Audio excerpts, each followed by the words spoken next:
Hello friends, ఈరోజు మనం తిరుత్తణిలో ఉన్నాము. తిరుత్తణి సుబ్రహ్మణ్య స్వామి కొలువు తీరిన చోటు. సుబ్రహ్మణ్య స్వామి పార్వతీ పరమేశ్వరుల రెండో తనయుడు. ఆయన దేవతలకే సేనాధిపతి. మురుగన్ పేరుతో సుబ్రహ్మణ్య స్వామిని పిలుస్తారు. సూర్యపద్ముడితో యుద్ధం కోసం కుమారస్వామి పలు రణ శిబిరాలని ఏర్పాటు చేశారు. ఈ శిబిరాల్లో తిరుత్తణి ఒక ప్రాంతం. సూర్యపద్ముడి సంహారం అనంతరం స్వామి తిరుత్తణిలో కొండపైన విశ్రాంతి తీసుకొని శ్రీవల్లిని ఇక్కడే వివాహం చేసుకున్నారు. అందుకే అన్ని మురుగన్ ఆలయాల్లో జరిగే స్కంద షష్ఠి ఇక్కడ నిర్వహిస్తారు. దీనికి బదులుగా యుద్ధోత్సవం జరుగుతుంది. ఈ రోజున 1000 కిలోల పుష్పాలతో అభిషేకం నిర్వహిస్తారు. తిరుత్తణిలో స్వామివారి వాహనంగా మయూరం స్థానంలో ఏనుగు ఉంటుంది. దీనికి సంబంధించి ఒక పురాణ గాథ ప్రచారంలో ఉంది. సుబ్రహ్మణ్య స్వామికి దేవేంద్రుడు తన కుమార్తె దేవయానినిచ్చి వివాహం జరిపించి ఐరావతాన్ని కానుకగా ఇచ్చారు. అందుకే ఐరావతం విగ్రహం రూపంలో ఇక్కడ ఉంటుంది. మామూలుగా ఇది ఎండాకాలం. మేము అక్కడికి చేరేసరికి వాతావరణం చాలా చల్లగా, గాలులు, వానలు, ఆహా ఏమో అంత అద్భుతం. నిజంగా ఈరోజు రావడం మా అదృష్టంగా భావిస్తున్నాం. ఎందుకంటే ఇంతటి ఎండలో ఇంత భారీ వర్షంతో నీళ్ళల్లో తడుస్తూ ఆ కొండపైకి ఎక్కడం చాలా అద్భుతంగా అనిపించింది. ఈ ఆలయంలో స్వామికి ఉపయోగించే చందనం ఎంతో విశిష్టమైనది. చందనాన్ని సాక్షాత్తు దేవేంద్రుడే స్వయంగా కానుకగా ఇచ్చినట్టు పురాణాల్లో వెల్లడిస్తున్నారు. ఈ గంధాన్ని నుదుటిపై ధరించకుండా నీటిలో కలిపి సేవిస్తే అన్ని రోగాలు నయమవుతాయని భక్తుల విశ్వాసం. అయితే ముఖ్యమైన పండుగ సమయాల్లో ఈ చందనాన్ని భక్తులకు పంపిణీ చేస్తారు. రండి, మరిన్ని కథలు వింటూ సాక్షాత్ సుబ్రహ్మణ్య స్వామిని దర్శించి. ఆహా, వాతావరణం ఎంత ఆహ్లాదకరంగా ఉంది కదా. చూడండి వాటర్ ఫ్లో ఎలా ఉన్నదో. భక్తులంతా అక్కడే ఆగిపోయారు. గుడి యొక్క మరిన్ని విశిష్టతలు తెలుసుకోవాలంటే బ్రహ్మం గారు తాను పోగొట్టుకున్న జ్ఞానాన్ని పొందడానికి సాక్షాత్తు బ్రహ్మ ఈ క్షేత్రంలోని సరస్సులో స్నానం చేసి తిరిగి తన బ్రహ్మజ్ఞానాన్ని పొందాడని పురాణాల్లో చెప్తారు. త్రేతాయుగంలో శ్రీరాముడు రావణ సంహారం చేసిన తర్వాత రామేశ్వరంలో ఈశ్వరుని పూజిస్తుండగా ఈశ్వరుడు చెప్పిన మాట విని ఇక్కడ తిరుత్తణికి వచ్చి మనశ్శాంతిని పొందుతారని పురాణాల్లో చెప్పారు.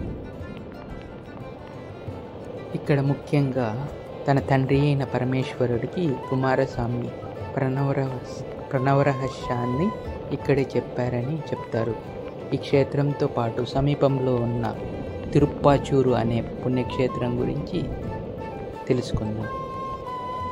ద్వాపరయుగంలో మహావీరుడైన అర్జునుడు దక్షిణ దేశ తీర్థయాత్ర చేస్తూ ఇక్కడ తనికేశన్ స్వామిని వారిని కొలిచాడు. శ్రీ మహావిష్ణువు ఈ క్షేత్రంలో సుబ్రహ్మణ్యుడి పూజ చేసి ఆయన పోగొట్టుకున్న శంకు చక్రములను తిరిగి పొందినాడని పురాణంలో కథలుగా చెప్పుకుంటారు. ఇక స్థల పురాణానికి వస్తే శివపురాణం ప్రకారం తారకాసురుడు అనే రాక్షసుడు పరమేశ్వరుడు కోసం తపస్సు చేశాడంట. దాని నుంచి స్వామి ప్రత్యక్షమై శివుడి తనయుడి చేతిలో తాను మరణించేలా వరమిచ్చాడంట. అప్పటికి పరమేశ్వరుడు ఇంకా యోగిగానే ఉండడం వల్ల శివుడికి సంతానం కలగలేదనే ఆలోచనలో ఈ వరాన్ని కోరాడంట. దానిని స్వామి సరేననడంతో తారకాసుడు ముల్లోకాలలో దేవతలను ఇబ్బంది పెట్టడం ప్రారంభించాడు. చివరకు బ్రహ్మాది దేవతల సూచనతో మన్మధుడు పరమేశ్వరుడు ధ్యానం నుంచి బయటకు వచ్చేలా చేశాడంట. అలా శివపార్వతులు తన కోసం చేసిన తపస్సు గురించి తెలుసుకొని కళ్యాణం చేసుకోవడంతో ఆద్యంపతి తనయుడుగా కార్తికేయుడు అవతరించి తారకాసురుడిని సంహరించాడు. ఈ సమయంలో ఆగ్రహానికి లోనైన కార్తికేయుడు ఇక్కడ చేసుకొని స్వాంతన పొంది తన కోపాన్ని తగ్గించుకోవడాన్ని గాథ. అలాగే ఈ ఆలయంలో విశిష్టత ఏంటంటే వల్లి దేవసేనలతో సహా కొలువైన ఈ స్వామిని దర్శించుకోవడానికి భక్తులు 365 మెట్లు ఎక్కాలి. ఏడాదిలో ఒక్కో రోజుకు ఒక్కో మెట్టు చొప్పున మొత్తం 365 మెట్లను ఏర్పాటు చేశారు. ఇక్కడ ఆలయంలో అక్కడక్కడ కనిపించే 8 విగ్రహాలు తూర్పు వైపే తిరిగి ఉండడం గమనార్హం. ఇంద్రుడు తన కుమార్తెను సుబ్రహ్మణ్య స్వామికి ఇచ్చి వివాహం చేసి ఐరావతాన్ని కానుకగా ఇచ్చారు. అప్పటి నుంచి ఇంద్రుడి సంపద అంతా తగ్గిపోవడం ప్రారంభించింది.